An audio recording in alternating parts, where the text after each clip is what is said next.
Barbell curls are responsible for building some of the best biceps we've seen over the past century. However, in the last 20 years, they have become a rarity in most gyms due to the false belief that they're not optimal. Yet despite this shift, we do not see mind-blowing superior biceps in the natural or enhanced world. While other muscles have improved night and day, most notably the chest with the invention of the bench press during the Silver Era, and the lats through additional pulling angles, especially vertical like wide grip pull-ups, as well as the legs through stable machines like the leg press and hack squat, alongside key accessories for the lower hamstrings and rectus femoris, the biceps have not shown similar progress. Even with modern, specialized curls that are lengthened, biased, and biomechanically sound, the majority of pro natural or enhanced bodybuilders, and certainly average gym goers, are not surpassing the biceps of the past. We do not see faster progress or significantly bigger biceps, despite improvements in triceps mass, which would account for a greater absolute arm measurement. We had a plethora of real naturals who spotted lean 18 to 19-inch arms before steroids came onto the scene. For example, in the 1940s, John McWilliams had about 20-inch arms. John Grimmick had 19.5-inch arms. Reg Park had 19-inch arms. Marvin Wells and Steve Reeves had 18.5-inch arms. And let's not forget about Leroy Colbert, the first man in the world to build 21-inch arms drug-free. This laundry list goes on, so be sure to check out Golden Era Bookworm for a deep analysis on all these heroes. And the average competitors, not just the winners, had biceps between 17 and 18 inches, often at an average height or shorter, which is comparable to today's standards. Just to say, the biggest I've achieved is 17.25 inches after a decade plus of training and trying everything. So imagine the OGs accomplished just as impressive results with basic barbell and dumbbell curls, as that's literally all they had. Let me ask you a question. Do you see any of the top natural bodybuilders in the WNBF surpassing that today, even in the off-season? Just consider the average competitors or the current number one in the world, Brian DaCosta, who has documented his entire journey and I believe he's natural. His biceps do not surpass the Silver Era bodybuilders aforementioned, despite incorporating every biceps exercise available. Therefore, if there are any improvements, it is not due to some novel biceps exercise, but rather genetics or increased drug use. After all, biceps are one of the simplest muscles to work. Their primary function is elbow flexion, with secondary roles in supination and assisting shoulder flexion. Barbell curls satisfy these needs. So if you can't build big biceps with barbell curls, it's likely due to poor biceps genetics or you being impatient with the process. Even switching to a curl that's better on paper may not help much, which can be a hard pill to swallow, but I'm just keeping it real. Because what optimal trainers don't tell you is that these so-called improvements are only about 5 to 10% more effective.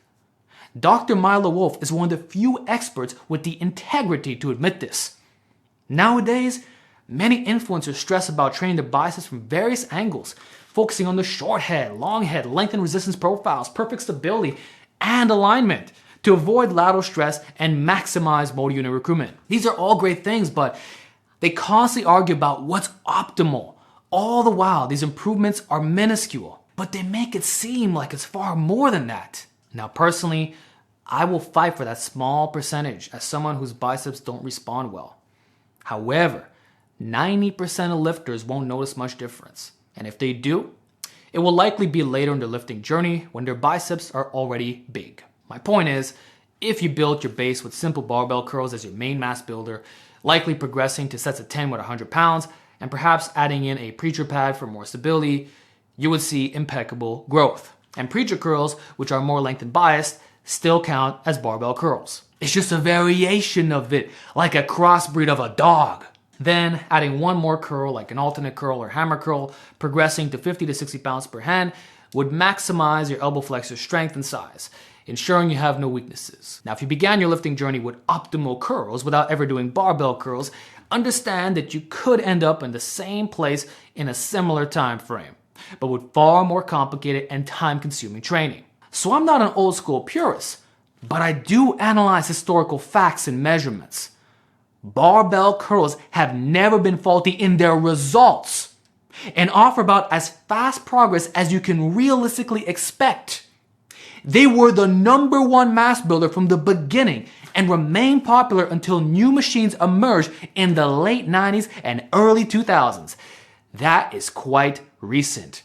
And by then, drug abuse was so rampant that no significant improvements could ever be attributed to the exercises. Here's a thought. Can you imagine how big Arnold Schwarzenegger's or Larry Scott's biceps would have been with today's pharmacies, but not changing the curls? They had legendary biceps even compared to some open bodybuilders today, despite the rest of their physiques being under-muscled. And in classic physique, the current top lineup does not have bigger biceps than the golden era bodybuilders, who use fewer drugs, likely just test and D-ball, and in much smaller doses. Nowadays, who knows what they're using? Yet even among the best, like Chris Bump said, his biceps do not dwarf Arnold's biceps. That's a fact. Yet Arnold relied on heavy barbell curls, as did his natural idol Reg Park, who lived on 5x5 barbell curls. Whether natural or enhanced, there's no significant difference in results. So why dismiss barbell curls if they work at the highest level in all eras? Concerns about them being too restrictive on the elbows or wrists are misguided. Most lifters didn't give them an honest chance to build tissue capacity. Like even with hypermobile elbows and past wrist injuries from when I was a teenager, plus having horrible biceps genetics, I have found the greatest success with time-proven barbell curls. Despite being the perfect candidate for problems, I don't have them. Oh, anecdote! But all you black and white fearmongers do is make biomechanical inferences without evidence to prove your claims. Dr. Mike warned us of this years ago. And look at all the confusion that's followed in this modern lifting world.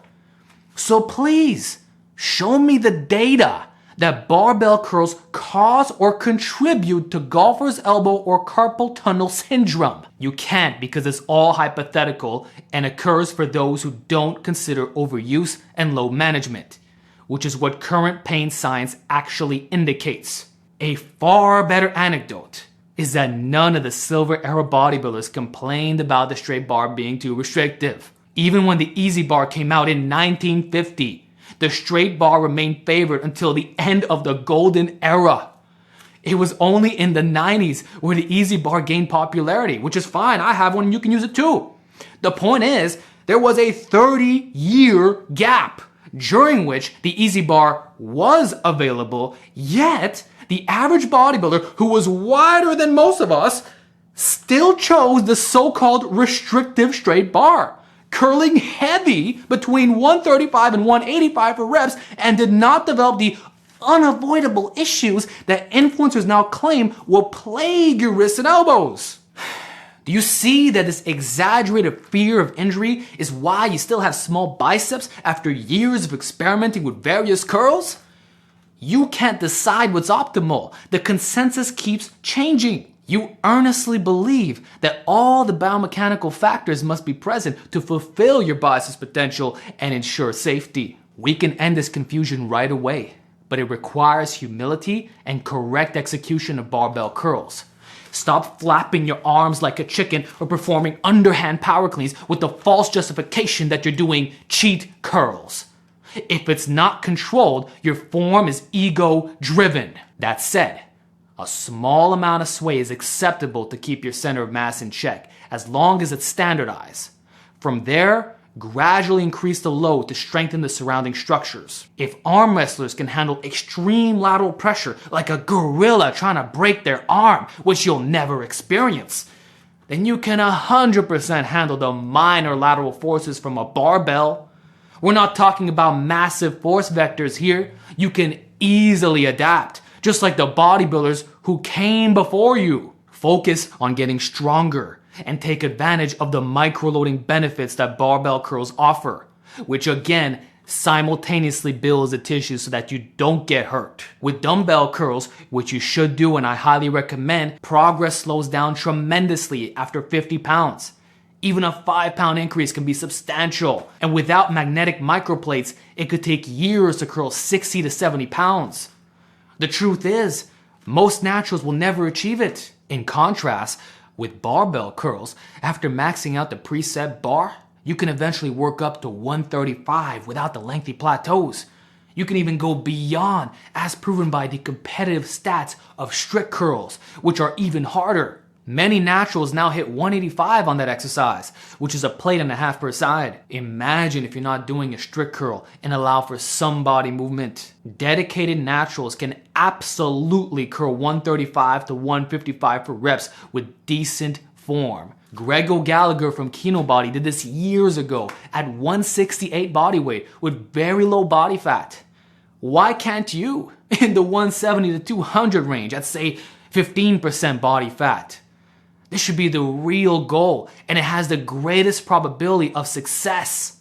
By then, it's hard to imagine your biceps being that much bigger. So get brutally strong, use good form, and don't give up on the straight bar just yet. Enjoy adding weight for years to come. Say goodbye to being frustrated, even if you swap it out after hitting the standard. One last anecdote, and I'm only mentioning this because it just happened the other day. So I was getting ready for barbell squats, but before I could get a chance, a random guy appeared in the rack and started curling in it. A sin that you rarely see outside a home gym. At first I was annoyed, but within a few minutes, he ramped up to 135 for reps, which was only the second time I'd seen this in person. I literally stopped my workout to watch, and his form was not too bad. He was in the 5-day rep range, and after finishing his top set, his biceps were bulging like a noble natty. He had that dense, old school look. And from there, he instantly gained my respect. So I couldn't get mad at him. In fact, I even complimented his efforts. He had earned the right to curl in the squat rack, and the gym was relatively empty, so it's moral. This weird situation highlights an important point. I see way too many skinny lifters doing optimal curls, but a random bro focusing on heavy barbell curls can outshine them all. Eric Bugenhagen noted the same pattern. I have 3 memberships and I travel around the country, gyms worldwide, and I never see people doing just a freaking standard barbell curl, you know? They're doing their freaking alternating dumbbell curls, hammer curls, Zotman curls, preacher curls, but only true horse do barbell. No one does straight bar curls anymore, yet those who do typically have massive biceps. It's honest work, being simple yet challenging in practice. That's been my observation, and it's true 9 out of 10 times. Someone maxes out the preset bar, then moves on to an Olympic bar. Or they're curling the bulky dumbbells with some sway to the side, Kevin Levrone style. That's what actually built their biceps, not what they show you later down the road. And influencers curling 35 pounds with their best variations never achieve the gains that these guys have. Or if they did, it's often because they switch after building a base, making them capable of lifting heavier weights if they really wanted to. Not that they're weak. Unless blessed with premium insertions, those with head-turning biceps are always strong at curls, almost disproportionately compared to what they can weigh to chin. The opposite problem that I and many other torso-dominant lifters used to have. What I'm trying to point out is that the progression potential is the #1 criterion for long-term biceps gains, and the barbell curl is a definitive exercise for this purpose. Nothing else comes close, and I value that above maximum stability, alignment, and a lengthened resistance profile. Sometimes, not having some of these factors can make it easier to progress, or in the end, doesn't make much of a difference for certain comparable motions. So the overload itself of barbell curls is worth it and can match or exceed the benefits of other curls. And no one has ever had problems building their biceps in the mid-range, where they unquestionably have good leverage. Barbell curls offer a perfectly adequate resistance profile. You can even argue that because the biceps easily experience muscle damage, that you shouldn't abuse or exclusively do lengthened curls, especially the stretch-based kind. For example, in the Preacher versus Incline Curl study, Preacher curls won despite not featuring a full weight of stretch or full range of motion from both ends. Why?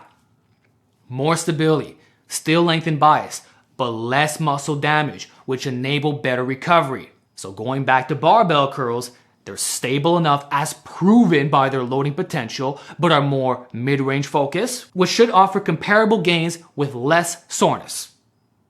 But again, If you wanted more work in the bottom and bracing, it's a quick fix with a preacher pad, which you can definitely do if your setup permits. So if we're not assuming a minimalist position of only doing one curl, you can fill in the gaps with one more exercise like a preacher hammer curl or any mid-range dumbbell curl or machine preacher curl. This way, you're not missing anything significant and the barbell curl remains your competition movement.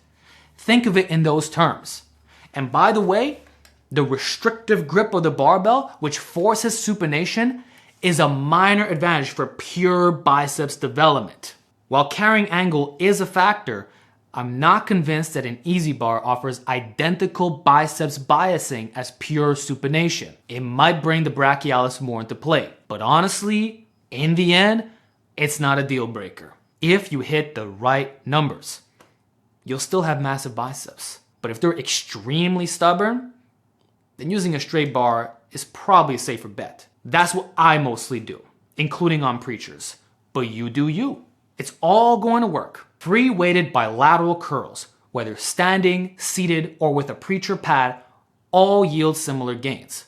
Because the biceps are not a complicated muscle like the back or legs. Don't be misled by influencers who, funny enough, don't have bigger biceps than the old school greats. Their arguments usually fall short in the real world. And in this iron game, results are what matter, at the highest level and on average, which tells the entire story. That's why this crusade against barbell curls will fail.